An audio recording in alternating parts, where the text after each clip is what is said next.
And this truly, truly happened to me. Now you understand, when I share these experiences, I have never sought for a supernatural experience. All I've ever done is seek Jesus.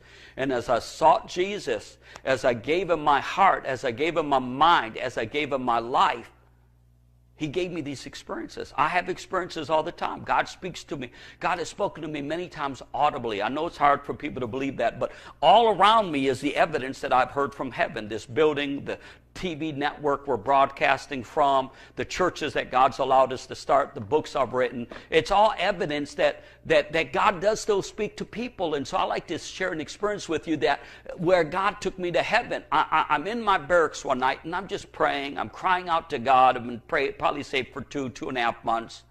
And all of a sudden that room was filled with the tangible presence of God. Now, do you know what I mean by the tangible? It's like, you know, it's like if you're in a room and all of a sudden someone comes walking in with perfume on, and you go, well, what are you wearing? You can smell it. Well, the presence of God is so real that I'm crying and I'm weeping and I fall to my knees. I'm laying on my face when all of a sudden, Paul said, whether in the body or out of the body, I don't know, when all of a sudden this white portal opened up into that room.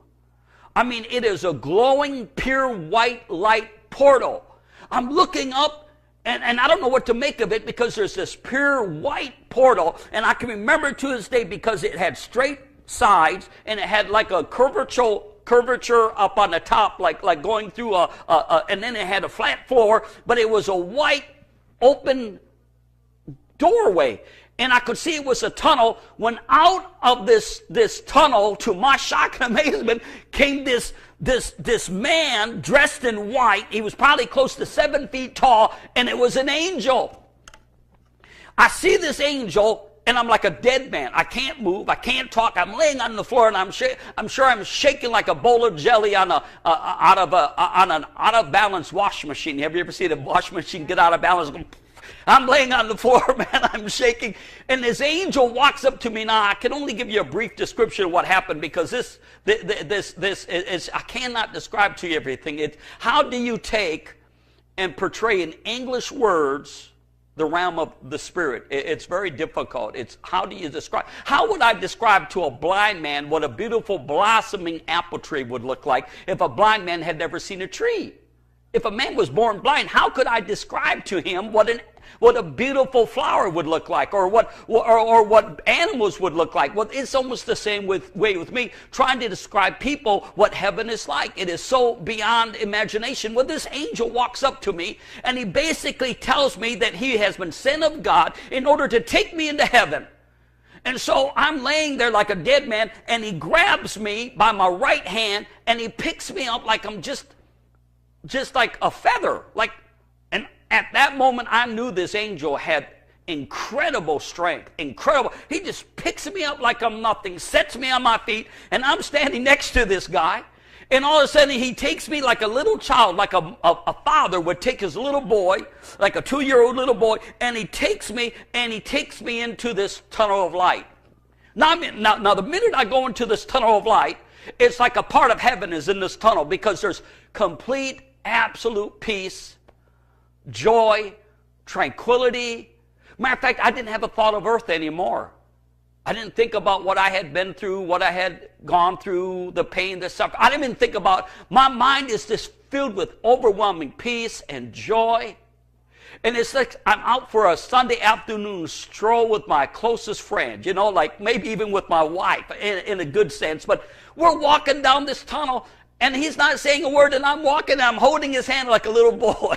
And I'm just walking on like a little boy, and I'm walking, and I'm walking, and I'm walking. We must have walked for miles and miles, and it seemed like this tunnel had an upward blend. Now, as I'm walking in this tunnel, though, I noticed that for every step I took, it was like I'd gone 1,000 feet. It's like, have you ever been to the airport and they've got those escalators that you get on to get to your plane faster, and everybody else is walking on the hard floor, but you're walking on these moving walkways, and you're passing everybody up. That's what I'm going at the speed of light. Every step I'm taking, and maybe I was going thousands of miles a second, I don't know, but I'm walking with this angel, and I'm looking, and I know I'm moving at an incredible speed of light.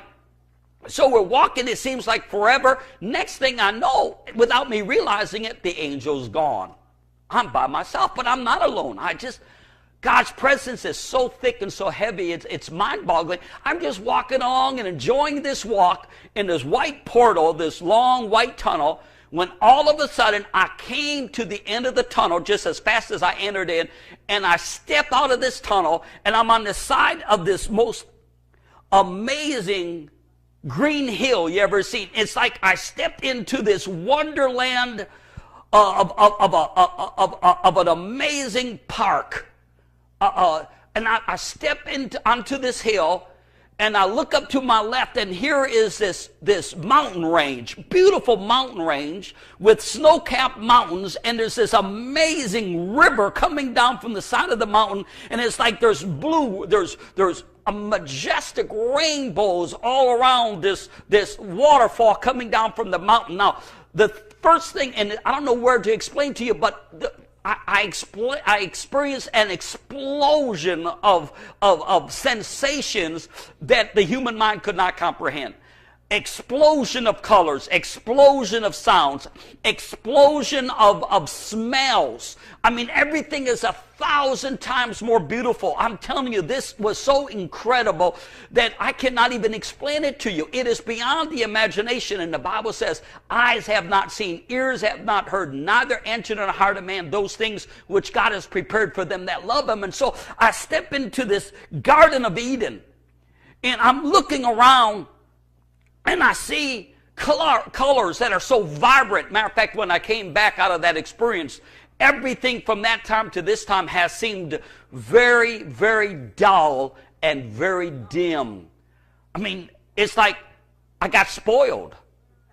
I'm in heaven, and I've experienced this wonder, this amazement. Now, in this place, in this Garden of Eden, I did not see another human being. And I cannot explain to you why God allowed me to see certain things and other things I didn't see. But I'm on the side of this hill, and the first thing I notice is that I hear sounds. I hear crickets and frogs. I hear cows that are mooing. I hear the roaring of lions. I hear all of these sounds. I hear the bees. I hear their wings, I hear the wind blowing, but it was all like this orchestra. It's like everything was in tune. Every sound, every beat of the wings of the bee or the birds, every sound was like this beautiful, majestic orchestra. It wasn't, sometimes you get into a city and you hear the horns beeping and the people yelling and the trucks revving their engine. It's nothing but confusion. Well, I know in the natural, if you would have been in Noah's Ark when the flood was going on, it probably was like total chaos. All the animals screaming in fear and carrying on. But no, I'm in this amazing place, and I'm telling you that it was all in harmony. Perfect harmony. It was like all these animals were trained to moo and to roar, and the bees were made to flap their wings in perfect tune. You cannot imagine what I'm talking about. Everything was in complete, absolute harmony. So I'm hearing all this splendid, and yet I can think, and yet it's not too loud. It's just perfect. It's just like this never-ending song of creation. So I'm hearing, and also I'm looking, and now the colors are so vibrant. The flowers are so vibrant. I have a neighbor who was born colorblind, and he told me basically he's never seen color. All he can see is different shades of black and white and gray. And he told me it was just ridiculous because he's never seen color. And he told me this. He said, I'm glad I've never seen color because I cannot imagine it would be too chaotic. Well, that's because he's never seen color. It's not chaotic. Color is beautiful. Purple and yellow and red and blue and green and God must like blue. Look at the blue heavens. God must like green. Look at the green grass. But it was these colors were like, and I know this is hard to believe, but it's like these colors were living. The colors were living colors. They were alive. I don't know how to explain this to you. I know this is going to sound weird, but as I looked at the grass and I looked at the flowers, it was like they were intelligent life. They were alive. It's like, and I saw a bear with its cubs down in the valley, and it was eating grass. And I saw a lion over here, and I saw deer over there, and I saw rabbits, and they were the most perfected animals you could have imagined. It just if I could just bring that bear back into this world, it was so majestic and so beautiful, probably carnal man would want to worship it. How do I explain this? It was so perfected. It was unbelievable. These animals and the colors everywhere were so majestic. Everything was just so amazing. It's like the colors just came out at you, and I could tell that the flowers and the grass and the insects were all intelligent life.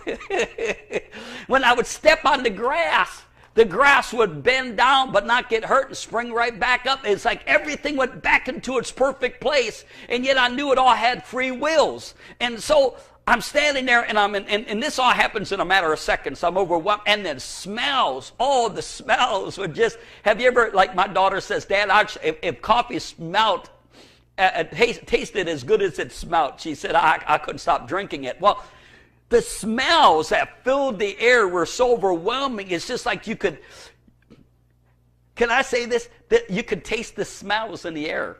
Have you ever gone by, like, I think they do this on purpose, like in restaurants where they'll be cooking like Kentucky Fried Chicken. They purposely pump the chicken in the air, and you can taste it as you're driving by, and you want to stop at Kentucky Fried Chicken. Well, that's what it was like. It was just like, I'm eating these smells.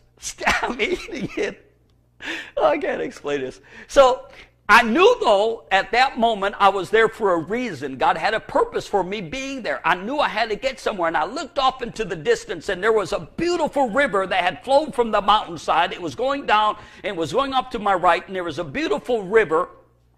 It was just almost like air. You ever see hot air shimmer in the desert? Well, it was shimmering. It was so transparent. It was shimmering. It looked like it was invisible water flowing through this majestic river. And I could see off to my right there was this forest of trees that were like redwood trees. I mean, over 200. Have you ever been to a redwood forest out in California, Oregon? They're over 200 feet tall. The tower across our facility is 250 feet tall. I've climbed it about 5 or 6 times. But these trees are just so majestic, and they're anywhere from 20 to 40 feet wide, and they're over there. And I noticed that there is a stone walkway, this beautiful cobblestone walkway, beautiful stones that is like a pathway going over a bridge, going into these woods. And I know I got to get on that pathway. And so everything is symbolic in heaven as it is in earth. So I finally make my way down, and you know what? I'm walking, but I'm not tired. I'm not weary. I'm not breathing heavy. I mean, I didn't look at my body, so I don't know if I was in a glorified body or not. All I know is that I wasn't tired. It was so relaxing, but I knew I had to get there. I had to get there. So I finally got onto this pathway, and I'm walking past wild animals. And it's just like, they were like house pets. You know, the Bible says that the day will come when it'll be like the lamb will lie down with the lion, and is heaven full of animals passed away? Oh, yeah, it is. Sure, because God created animals. You know how many species of animals God created? Millions and millions of species. God likes animals, you know. Anyways, that's a whole different story. People don't know what animals have souls, but that's a whole different. Anyway, so I'm walking on this path, and I'm walking towards this majestic forest, and I get to this bridge that goes over this river, and as I get, and it has railings to the left and to the right, and they're made out of the same stone. And I remember when I get to the middle of the bridge, I leaned over and I looked down, and to my shock and amazement, the river was full of tropical fish. But they weren't just tropical fish. They were so many types and sizes and shapes. They weren't eating one another. They didn't seem like they were in a hurry. They were just swimming along and having fun. And they were multiple colors. And they were like deep. And it's like they were swimming in the air because the water was so transparent. You could see some blueness in the water, but the water was so transparent, it looked like the fish were swimming in the air. And it was so, and I knew I could just lean over the side of that that stone bridge and watch them for days on end. I knew I could, but I knew in my heart I had to keep on moving. And so I turned away from the fish and I continued. And I finally get to this forest and I'm walking amongst these trees. Now, I see ferns of all types and sizes. I see plants under the majestic trees. Now, what's so amazing, these trees are high with humongous branches, and yet under the forest, you would think it would be dark, but it's not dark. It's not totally bright like the light, but it's just this real soothing, almost romantic darkness. You know what I'm talking about? It's just like, it's a wonderful darkness. It's not an evil darkness. It's just kind of a little bit of a dark, and yet you can see everything. And beautiful ferns. I saw no thorns. And by the way, there was flowers before I got to the forest everywhere. Just, it's like this exquisite gardener knew exactly where to put what type of flower, where to put what type of tree, where to put what type of plant. It was like, nothing was as if it was happened to chance.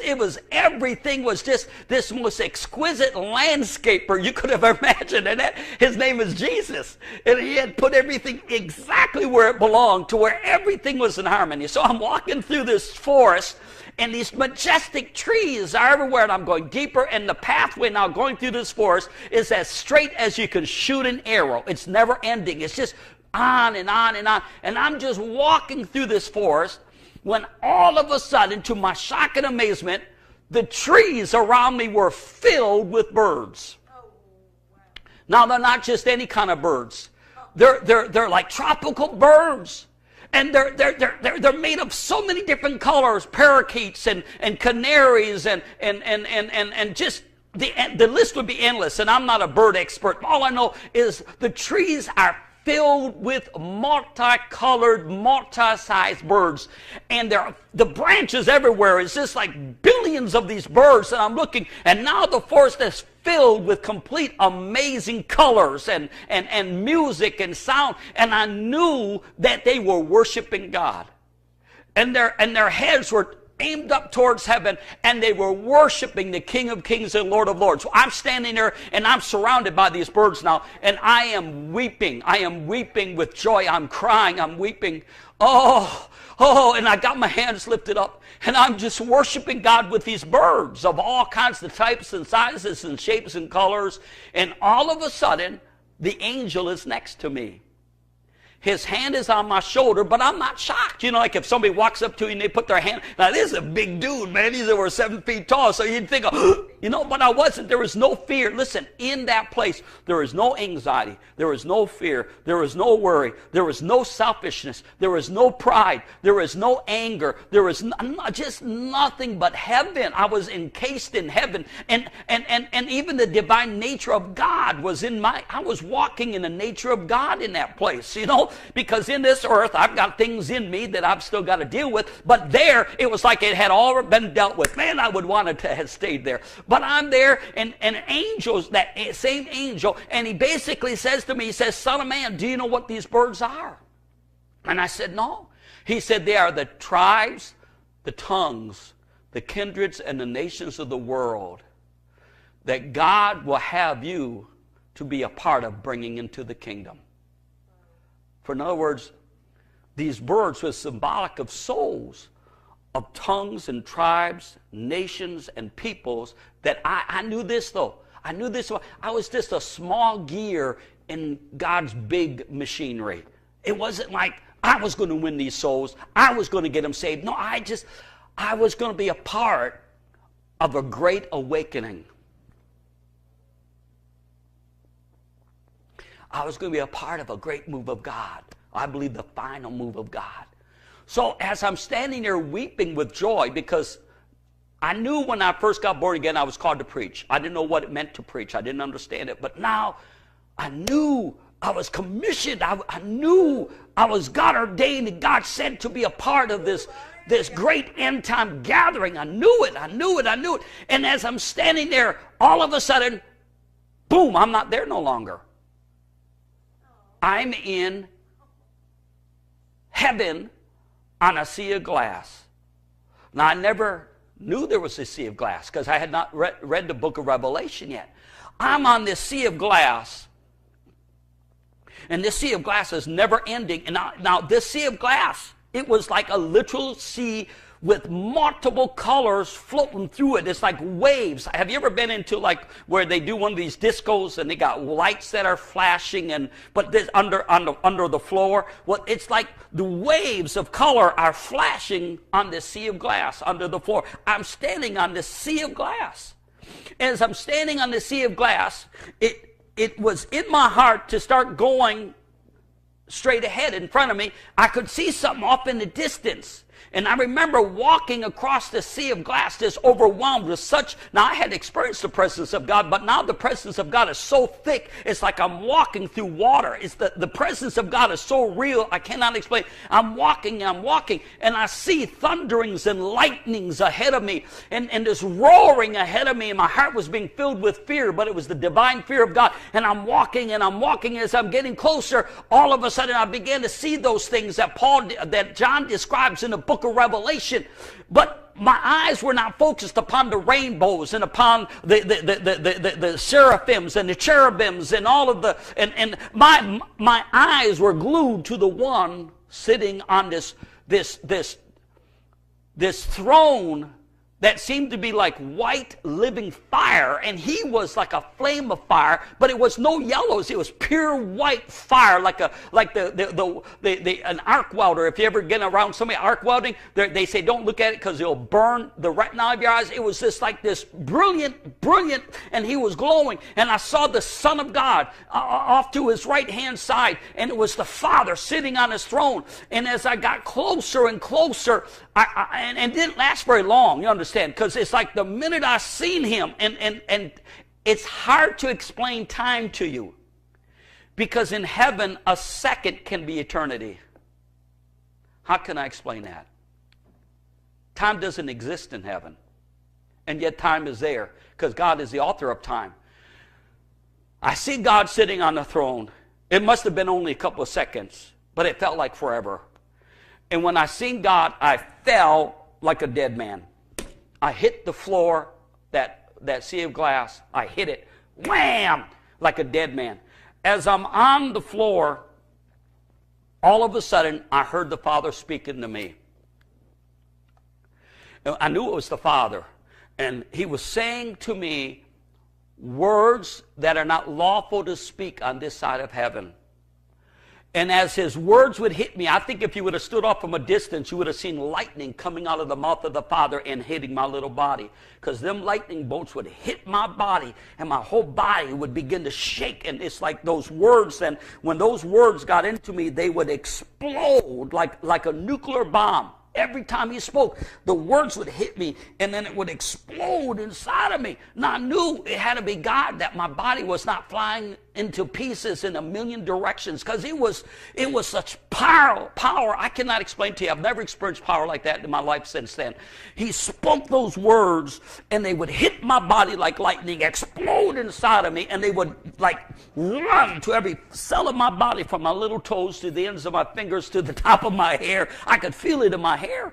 And then he would speak again, it would explode again. Now this felt like it went on for hours. He is speaking into me unspeakable words, and they're exploding inside of me. Speaking, exploding inside of me. Speaking, and I'm laying on this floor, and I must have been shaking like somebody who's been put into an electric chair, because I mean this thing is shaking me, man. I'm laying on the sea of glass, and it's exploding inside of me, and all of a sudden he stopped. Next thing I know, I was no longer in heaven. I knew this. I knew that he had spoken into me his design will for my life and for what he had called me to do. Now, don't think for a moment I think I'm anything, because he puts these treasures in earthen vessels, that the excellency of the glory may be of God and not of us. It's not me. It's for his glory, it's for his honor, it's for his praise. And he uses the foolish. He says that he takes the foolish, and he uses it that because he said, I'll share my glory with nobody. And so, Pastor Mike, people say to me, why do you think God has done all these things for you? Here, not this February, the February before, I wrote a book on this, where I had an experience like John in the Isle of Patmos, where the heavens were open, and I saw the Lamb slain before the foundation of the world, and I saw the blood flowing from his side, and I drank of that blood, and I fell as a dead man. And I mean, that was so real, I cannot explain it to you, but that happened 2 Februaries ago. But it's as I hide the Word of God in my heart. So the next thing I know, I'll make a long story short, I'm on the street in a city, and it's a very dangerous part of the city. I know this, and I see these 2 men walking towards me. They were kind of tall men, and I began to preach Jesus to them. And as I'm preaching, their faces began to distort into like the image of demons. And before I know it, they were on me, and they were beating me. They knocked me down. They were stomping on my face, but it's like I had no fear. And then as fast as that happened, I was back in my room. I was weeping and crying and wailing. And I knew I was called to preach. And I've done it for the last 38 years. I've preached. I preached. And I'm not done preaching. And I still got a lot of preaching to do.